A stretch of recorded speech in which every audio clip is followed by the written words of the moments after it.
We have new developments this morning after a bear attacks a little girl in Colorado. So the girl's mom woke up to her 5-year-old daughter screaming yesterday morning, found the bear dragging her away in the yard. ABC News' Clayton Sandell is covering the story for us for Good Morning America, and he joins us live outside the Grand Junction Hospital. This is where the girl is being treated. And Clayton, doctors shared some promising news with you. Hey, Mitch. Hey, Molly. Yeah, the girl is in good condition, but she does have some very serious injuries, and surgeons here at St. Mary's in Grand Junction tell us that she has more than 6 dozen stitches now, and that's on the outside from all of these bear bites. So that is one of the reasons why officials are now trying to desperately find this bear. This all started around 2:30 yesterday morning on Mother's Day, of all days. Officials say that 5-year-old Kimberly Sear said she thought she heard a noise outside, maybe a dog barking, and that she went outside to check it out, but instead accidentally surprised a large bear. The mother, her mom, heard screaming right around 2:30. She ran outside and found that her daughter in the jaws of this bear. She screamed, scaring the bear away. The bear had Kimberly in its jaws, but was scared away. And Kimberly was taken to the hospital. She underwent nearly 3 hours of surgery yesterday. So officials are now out trying to find this bear. They have placed several traps. They've been using dogs trying to track this bear down. Of course, they say because it attacked a human, they are going to have to put this bear down. The good news is Kimberly, we are told, is going to be okay. Mitch, Molly. All right, Clayton, thank you. It's good news to hear she's doing better. Well, our Colorado's still growing and prices for homes still on the rise, but the simple fact remains that a lot of people still need somewhere to go, someplace to live. As part of our commitment to help you navigate the challenges of growth in our state, this morning we're looking at how Habitat for Humanity is changing its efforts in Boulder County. So it turns out Flatiron's Habitat for Humanity, that serves Boulder and Broomfield, is scaling up its efforts, building more homes than it ever has before. So we wanted to know how they can afford to buy the land and the supplies to ramp up construction. That's why we always invite businesses to bring their teams out to partner with us for a build day, to possibly sponsor those days, or individuals who are looking to just get out and enjoy some sunlight and swing some hammers. Flatiron's Habitat for Humanity has built or repaired 97 homes. This is over the last 25 years. The group's annual spring party is this coming Saturday, and that fundraiser will help build more homes in the Boulder community. Now we want to hear from you. What does your Colorado look like? How is growth impacting you and your family? You can email us at ourco@thedenverchannel.com. You can also send us a message on our Twitter or Facebook pages. Today, the Colorado community says its final goodbyes to a soldier who gave his life while fighting in Afghanistan. Army Specialist Gabriel Condi will be laid to rest at Fort Logan Cemetery in Denver. At 2:15 this afternoon, there will be a procession from Longmont to the cemetery. It goes from the Life Bridge Church onto I-25 South. From there, it exits on Hamden.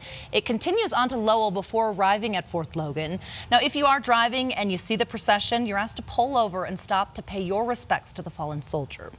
Today, the University of Colorado and Stephen A. Cohen are teaming up to open a new clinic to treat veterans who need some help. Now, Cohen is donating $275 million. This is through his Cohen Veterans Network to help open up clinics like this across the country. Right now, there are 10 clinics currently seeing patients, and they serve all service members who fought after 9/11, whether or not they were honorably discharged. That's a little different from the VA, which often does not provide services to members dishonorably discharged from the armed forces. Even so, the VA is struggling to meet demands for treatment because of facility and staffing issues. That's certainly the case for the new VA hospital in Aurora. Still not open yet. It's set to open now August 11th. And because of the way it was built, it does not have room for a rehab facility. So the current VA hospital, the one in Denver, it's staying open for another 3 years because of this. VA officials are also worried that it won't be able to fill all the openings at the hospital when the new one opens up, meaning services may have to be cut down until the staffing levels increase.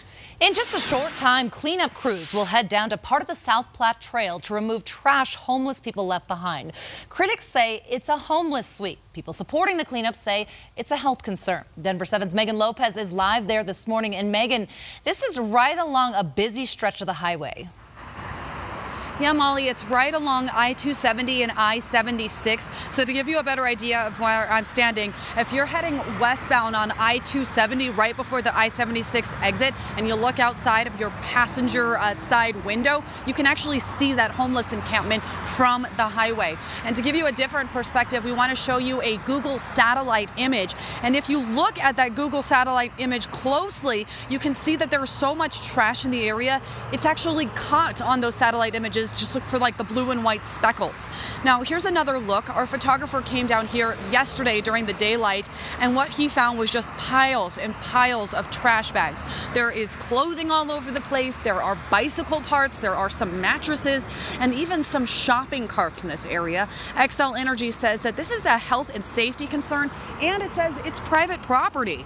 Xcel has given the people here about 3 weeks notice about today's cleanup, so it doesn't want to accidentally throw away any of their property, but it is bringing in this third-party contractor as soon as the sun comes up today in order to help clean up the area. Xcel Energy says that it's working with Adams County in order to provide some homeless services for the people that live here in order to try to help them out, but still this cleanup effort is going to be getting underway any minute now, and this big blue dumpster that you see behind me is just going to be absolutely packed with trash.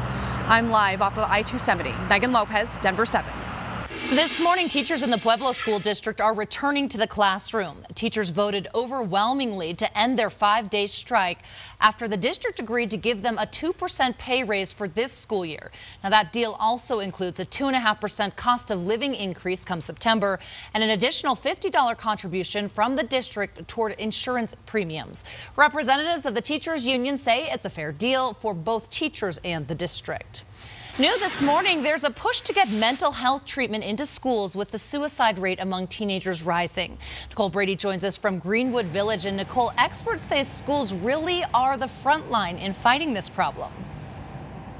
Yes, absolutely. And it's so important. You know, suicide, according to Mental Health Colorado, is the #1 reason to get mental health treatment into schools. We're talking about saving lives here. Mental Health Colorado says 1 in 7 high school students in Colorado has thought about suicide. But they say that students who feel safe at school, where they spend probably most of their time, are 3 times less likely to attempt suicide. Now, that's not the only reason to get treatment into schools. By and large, experts agree that all students should have access to this and that we need to open up the discussion at an earlier age and make mental health a normal part of daily school life. It's okay to be open. It's okay to talk and be in therapy. A lot of times, especially with our younger generation, they have a hard time coping with different things, whether it's because of social media or other aspects. New challenges, certainly increasing the need for this type of treatment in schools, and perhaps most importantly, on the Mental Health Colorado's toolkit, there's a plan for funding. So you can go online and see this plan. It lists resources to get grants and also suggests partnering with community members, other mental health providers in the community, to try and get the treatment into schools. It lists some schools that have successfully done this in Colorado. So some out-of-the-box ideas here. But bottom line, experts say that most problems with mental health start in adolescence. So the earlier we can get treatment and start talking about this, the better. Reporting live in Greenwood Village this morning, Nicole Brady, Denver 7. It's 5:40 now. Looking ahead this morning, 2 city councils in Boulder County are tackling some pretty big issues this week. Tomorrow, the Boulder City Council is expected to vote on a plan to ban assault weapons, bump stocks, and high-capacity magazines. The Boulder City Attorney says if it does pass, officers won't go door to door to try to collect those weapons. You'd only be cited if you're caught with an assault weapon, a bump stock, or a high-capacity magazine if you're being cited for some other violation. Tomorrow's meeting there in Boulder begins at 6 in the evening. Also tomorrow in Longmont, down the road, the city council there is holding a public forum on the future of oil and gas development in that city. Last week, you may recall, the council there voted unanimously to approve that plan that would pay 2 oil and gas companies $3 million to close down operations within city limits and then give up rights to future drilling sites. Not the final vote, though. That vote came after opponents thought the council had finished discussing the topic. So tomorrow's forum gives everyone in the community an opportunity to weigh in on this issue once again before the council does make a final vote.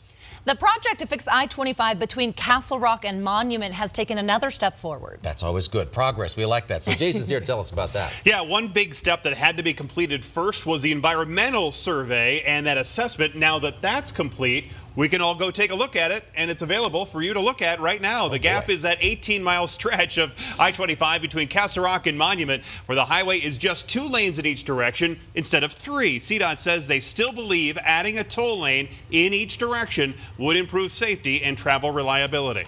That new lane would operate as an express lane, which means we would have a reliable travel option well into the future.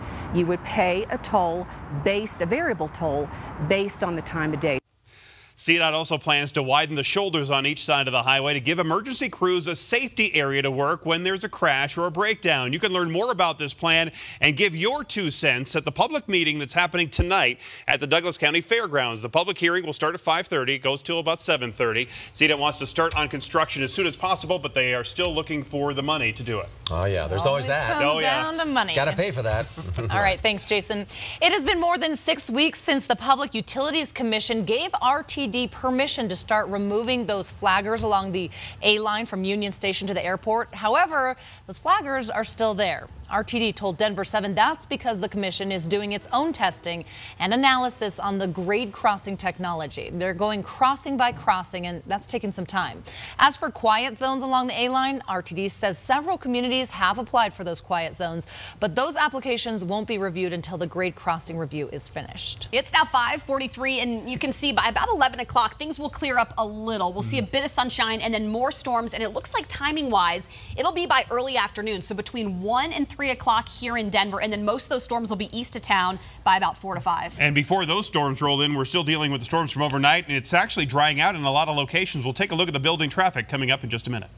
Well, new warnings as yet another fissure is opening up on Hawaii's Big Island. What leaders are telling homeowners near that volcano this morning? And another data breach, this time at Chili's. This morning, details about when your information may have been hacked. At 5:47, we are back with a live look outside from our Denver 7 roof cam. It's looking actually a little bit better, a little less dark as the sun starts to come up, but it is a wet start.